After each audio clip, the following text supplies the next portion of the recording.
মারজান শোনো। জি ভাইয়া বলেন। ভালোই তো দেখলাম সিনিয়র জুনিয়র রুম ডেট চলতেছে।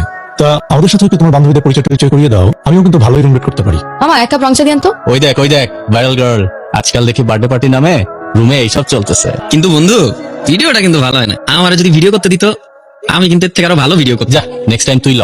আচ্ছা আরে দোস্ত তোর আজকে ক্লাস করার দরকার নাই, আমার মনে হয় কদিন তোর ভার্সিটিতে না আসাই ভালো।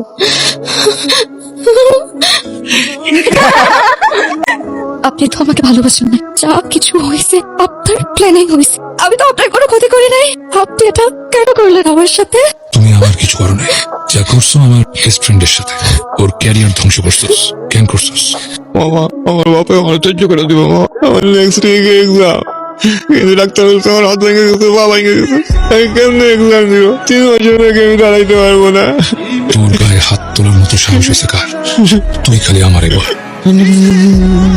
সরি, এই দাঁড়ান, আপনি আমাকে ইচ্ছা করে ধাক্কা মারছেন, এখন আবার সরি বলতেছেন ইচ্ছা করে ধাক্কা মেরে? স্টুপিড কোথাকার। আমি আপনাকে দেখিনি। দেখিনি মানে? আমি দেখলাম আপনি আমাকে ইচ্ছা করে ধাক্কা মারছেন। কোথায়? আমি তো ফোনে কাজ করছি। ফোনে কাজ করছিলাম মানে? কি জন্য? কি হয়েছে? বাবা দেখো, এই লোকটা আমাকে ইচ্ছা করে ধাক্কা মারছে, আমাকে বাজে ইঙ্গিত না না করছে। আঙ্কেল, আমি খেয়াল করিনি।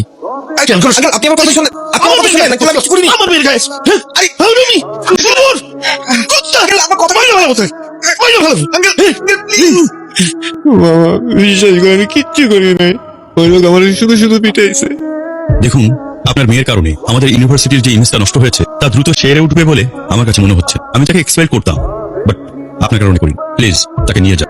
রেহানা, পরে আমার বাসায় ঢুকতে নিষেধ করো। ওর পায়ের পাড়া যেন এবার কোনোদিন না পড়ে। আমি মনে করবো আমার কোনো সন্তান নাই, আমার কোনো মেয়ে নাই, তার ওর আগে যদি আমার মৃত্যু হয়, আমার মৃত্যুর খবরটাও যেন ও না পায়।